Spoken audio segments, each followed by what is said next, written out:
बिस्मिल्लाहिर्रहमानिर्रहीम। अस्सलामुअलैकुम नाज़रीन। इस एपिसोड के आगाज़ में हम देखेंगे कि कुछ में एमलेरेक विलियम से पूछता है कि क्या हमारा पैगाम नूरुद्दीन को पहुंच गया, तो विलियम कहता है उसे महल में पहुंचा दिया गया है, जल्द ही बालन के बारे में भी उसे खबर मिल जाएगी। तो एमलेरेक कहता है अगर हम पर वो फिर भी कज़ल का इल्ज़ाम लगाते हैं तो इसका मतलब है जंग हमारी दहलीज पर है, हमें तैयार रहना होगा। इतने में सिपाही आकर कहता है कि मलका मैला आ गई है। तो मैला कुछ ही देर के बाद एमलेरेक के सामने आती है। एमलेरेक उसे देखकर कहता है मलका मैला, आपका दूसरा नाम क्या है? हुमैरा खातून। क्या मुझे यही कहना चाहिए? मैंने आपको यहाँ पर हमारे दुख बांटने की दावत दी है। तो मैला कहती है आपको अपने इस दोस्त का गम है जिसको आपने अजीम काम के लिए भेजा था, लेकिन आपने उसके जनाजे में शिरकत नहीं की। अगर जंगियों में से कोई भी मिस्र से ना जाता तो मैं अमीर सलाउद्दीन को कत्ल कर कर अपने शौहर माइल्स का इंतकाम ले चुकी होती। तो एमलेरेक कहता है हम इंतकाम लेंगे मैला, आपको इस बात में कोई शक नहीं होना चाहिए। अब आप अपने किले जाइए और वहाँ की देखभाल करें। इस पर मैला कुछ कहने लगती है तो एमलेरेक कहता है पुरसकून हो जाइए मैला। इस पर मैला वहाँ से चली जाती है। दूसरी तरफ हम देखते हैं कि शम्सा पागल की बातों को याद करते हुए घर की तलाश जारी रखे हुए थी और एक घर के बाहर आकर कहती है यही घर होगा। इसी के साथ शम्सा उस घर के अंदर दाखिल हो जाती है और घर बिल्कुल सुनसान दिखाई देता है। एक तरफ बालन भी एक घर की जानिब जाते हुए सलाउद्दीन से कहता है कि अगर अभी भी वो जिंदा है तो हमारी खुशकिस्मती होगी। वो कदीम सुरमाओं में से एक है। वर्षा के मुताबिक उसने शहबू को कत्ल किया था। यही वजह है कि कहा जाता है कि वो एक अरसे तक जिंदा रहा। ये कहकर वो दरवाजे पर दस्तक देता है। अंदर से निकलने वाला बूढ़ा शख्स बालन पर खंजर तान लेता है। तो बालन कहता है पारिस पुरसकून हो जाओ, हम कुछ से आए हैं, मेरा नाम बालन है, कुछ चीजें हैं जो हमें आपसे पूछनी है। तो पारिस सलाउद्दीन को देखकर कहता है तुम मुसलमान के साथ क्या कर रहे हो?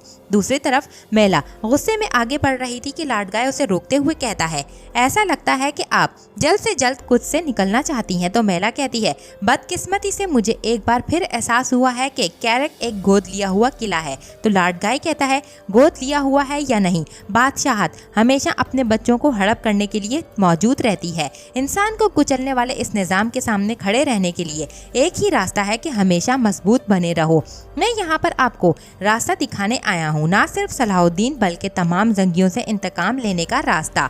वक्त ज़ाया किए बगैर आपको फौरन से दोबारा शादी कर लेनी चाहिए। ये सुनकर मैला शदीद गुस्से में कहती है तुम्हारी हिम्मत कैसे हुई मुझे ये सब कहने की? माइल्स की कब्र की मिट्टी अभी तक खुश्क नहीं हुई। तो लाडगाय कहता है वो भी खुश्क हो जाएगी, लेकिन आप जिंदा हैं, जिससे आप शादी का इंतखाब करती हैं वो बहुत बड़ी ताकत का मालिक बन जाएगा, उसे बहुत बड़ी ताकत दी जाएगी। इस शख्स को आपके लिए इंतकाम बांटने वाला होना चाहिए। हकीकत में ऐसे शख्स को मैं जानता भी हूँ। ये सुनकर मैला उसे थप्पड़ मारने ही लगती है। तो लाडगाय उसका हाथ पकड़ते हुए कहता है आप ऐसा नहीं करें। तो मैला कहती है मैं तुमको इस हिम्मत का जवाब जरूर दूंगी। तो लाडगाय कहता है अगर आप मेरी पेशकश को मुस्तरद करती हैं तो आपको कीमत अदा करनी होगी, जैसे कि आपकी खाला ने बरसों पहले अदा की थी। आप अपने प्यारों के बारे में सोचिए। ये कहकर लाडगाय वहाँ से चला जाता है। दूसरी तरफ हम देखते हैं कि सलाउद्दीन और बालन पारिस के पास बैठे हुए थे। पारिस निशान को देखते हुए कहता है वो लोग कभी पीछे नहीं हटेंगे और ना ही हटे हैं। वो तारीख को दोहरा रहे हैं, यही वजह है कि वो मासूम लोगों पर हमला कर रहे हैं। तो सलाउद्दीन पूछते हैं जिस कायद को तुमने मारा उसे कहाँ से पकड़ा था? तो बालन कहता है खान कहाँ से। दूसरी जानिब हम देखते हैं शम्सा को उस खाली घर में, जहाँ पर एक कपड़ा दिखाई देता है और उस पर बिल्कुल वैसा ही निशान बना है जो शम्सा के हाथ पर मौजूद। ये देखकर शम्सा कहती है माँ आप जिंदा हैं, मैं जानती थी, आपने मुझे कभी छोड़ा ही नहीं। दूसरी तरफ हम शाम में देखते हैं जहां शेर को या रोकी महदूद सुल्तान के सामने पेश होते हैं और उनके पीछे पीछे सिपाही सोने के संदूक भी लाकर खड़े करते हैं।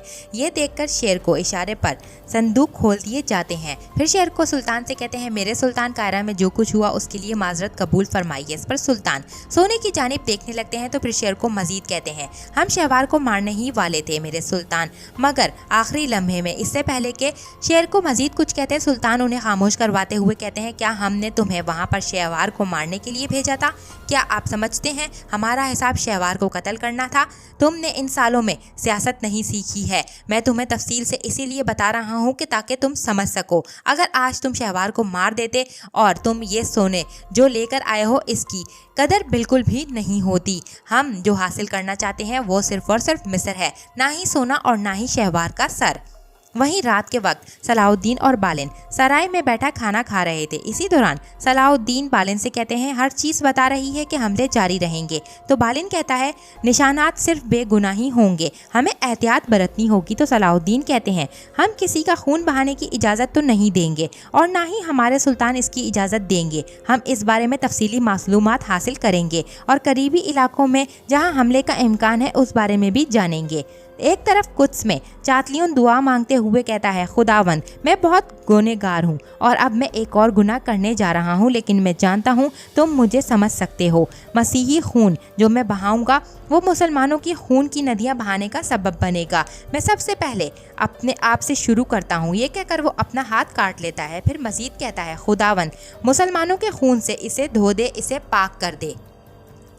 दूसरी जानिब हम देखते हैं कि गज़ा में लतीफ़ से सलाउद्दीन पूछते हैं कि तुमने ज़ख्मियों की देखभाल की। तो लतीफ़ कहता है जी हाँ मैंने की है। इसी दौरान एसिस वहाँ पर आके कुछ दस्तावेज़ात सुल्तान सलाहुद्दीन को देता है और कहता है मेरे अमीर ये इर्द गिर्द के इलाकों में मौजूद दूसरे मज़ारों की फहरिस्तें और मसाजिद की फहरिस्तें जहाँ पर लोग नमाज के लिए जमा होते हैं। तो सलाहुद्दीन कहते हैं एसिस तुम उर्फा के साथ रमला में हज़रत सुलेमान फ़ारसी रज़ियल्लाहु ताला अन्हु के मज़ार पर जाओगे। बौज़िक तुम इब्राहिम के साथ अजीम मस्जिद उमरी में जाओगे और इर्द गिर्द मुहाफिज तैनात कर देना। इसी लम्हे एक पादरी वहाँ पर आता है और सलाउद्दीन से कहता है बराए मेहरबानी मेरी ताज़ियत कबूल फरमाएं और यहाँ पर मंजर तब्दील होता है। दूसरी तरफ हम देखते हैं चातलियोन सहरा में अपने सिपाहियों के साथ खड़ा था और उन्हें कहता है कि सब कुछ ख़त्म होने तक तुम ये भूल जाना कि तुम मसीही हो, तुम मुसलमान बनकर हमला आवर होगे। हर चीज़ का एक मौसम होता है और आसमान के नीचे हर चीज़ का एक वक्त होता है। पत्थर फेंकने का भी वक्त होता है और पत्थर जमा करने का भी एक वक्त होता है।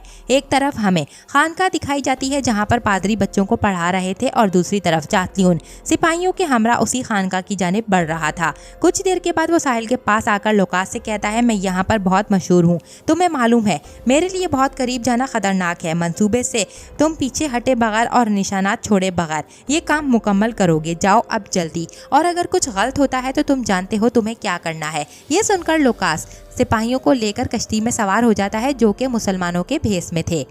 एक तरफ कारातेगन अपने खैमे में सख्ते में बैठा था और इसका साथी अलबेस उसे खाना दिखाते हुए कहता है जनाब मैंने गोश्त वैसा ही बनाया है जैसे आपको पसंद है। मगर कारातेगन कोई जवाब नहीं देता। ये देखकर अलबेस काफ़ी ज़्यादा परेशान हो जाता है और पूछता है क्या आपको उन्होंने तकलीफ़ दी है, क्या उन्होंने ऐसा किया है, लेकिन मैं आपके लिए तबीब लेकर आता हूँ। ये कहकर अलबेस वहाँ से चला जाता है और उसके जाने के बाद कारातेगन ज़ारो कतार रोने लगता है। एक तरफ चातलियों के सिपाही कश्तियों से उतरकर खानगाह पर दाखिल होते हैं और लोग चिल्लाने लगते हैं कि मुसलमान आ रहे हैं। पादरी भी बच्चों को लेकर अपने पीछे जमा कर लेता है। ये देखकर लोकास कहता है तुम बिल्कुल इसके पास जाओ, ये तुम्हें खुदा के पास ले जाएगा। और वो सब लोग अपनी तलवारें निकालकर आगे ही बढ़ने लगते हैं कि इसी लम्हे दरवाज़ा खुलता है। सलाहुद्दीन बाहर आकर कहते हैं और मैं तुम्हें जहन्नुम लेकर जाऊँगा। सलाहुद्दीन को देखकर लोकास हैरतज़दा रह जाता है। फिर सलाहुद्दीन इस वक्त को याद करने लगते हैं जब वो लोग पारिस के पास मौजूद थे और हमें वो मंजर दिखाया जाता है जब पारिस ने उन्हें कहा कि खानकाह का मैं आपको बताता हूँ जहाँ पर वो हमला कर सकते हैं। और पारिस ने उन्हें ये भी बताया था कि इस खानकाह में मुसलमानों और ईसाइयों के दरमियान अच्छे ताल्लुकात हैं। ये सब जानने के लिए सराय में सलाहुद्दीन और बालिन भी एक दूसरे से बातें कर रहे होते हैं। और फिर हम वही मंजर देखते हैं जहाँ पर सलाहुद्दीन ने बालिन से कहा था कि ये सब निशानात बता रहे हैं कि हमले जारी रहेंगे। पहले हमारे परदादा की कब्र पर हमला हुआ हमें उकसाने के लिए, लेकिन हमने उन्हें जवाब नहीं दिया, तो अब वो दोबारा से इसको शुरू करेंगे और ईसाइयों पर हमला करेंगे। वो हमसे जिसकी तवक्को कर रहे थे हमने वो नहीं किया, तो अब वो लोग इस बात का बदला लेंगे।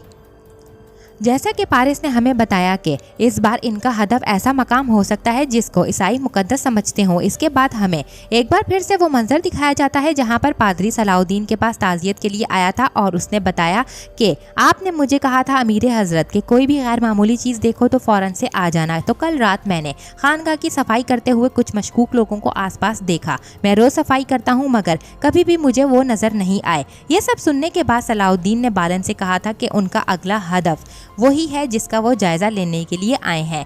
ये सब कुछ सोचकर सलाहुद्दीन ने सिपाहियों को हिदायत की थी कि अपना काम ख़त्म कर बगैर किसी ताख़ीर के खानगाह चले आना। उनका नया हदफ वही है।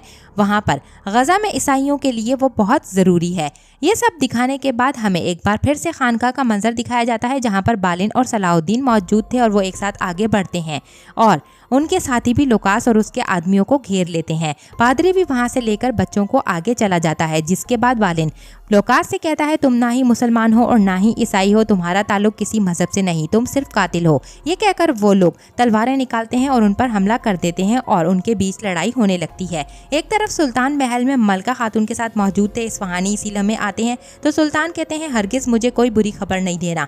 इस्फहानी मेरा दिल पहले ही खून के आंसू रो रहा है गजा के लिए। तो इस्फहानी कहते हैं मेरे सुल्तान, मैं खुशखबरी लेकर आया हूँ, हो सकता है इससे आपका दिल का बोझ हल्का हो जाए। तो सुल्तान पूछते हैं क्या खबर है? सलाहुद्दीन ने दुश्मनों को ढूंढ लिया है। तो इस्फहानी कहते हैं खुशखबरी असमत खातून की जानिब से है, मुबारक हो, आपका बेटा हुआ है। ये सुनकर सुल्तान काफी खुश होते हैं और दुआ मांगने लगते हैं। दूसरी तरफ सलाहुद्दीन लुकास से गर्दन पर तलवार रखकर पूछते हैं हुक्म तुम्हें किसने दिया? मगर लुकास कोई जवाब नहीं देता। तो सलाहुद्दीन फिर पूछते हैं बताओ तुम्हें किसने हुक्म दिया ताकि तुम बगैर अजियत के मर सको? इस पर लुकास डरते हुए कहता है मुझे हुक्म बादशाह एमलेरेक ने दी है। यह सुनकर सलाहुद्दीन बालन को गुस्से में देखने लगते हैं कि इसी लम्हे एक तीर लुकास को आ लगता है और तीर मारने वाला चातवियून होता है, जिसे देखकर सलाहुद्दीन और बालिन दोनों ही हैरान रह जाते हैं। इसी लम्हे लाट गाय उसके साथ आकर खड़ा हो जाता है और वो सब लोग एक दूसरे को देखने लगते हैं और यहीं पर इस एपिसोड का इख्तिताम होता है। नेक्स्ट एपिसोड के लिए चैनल को सब्सक्राइब करके बेल आइकन को जरूर से प्रेस करें।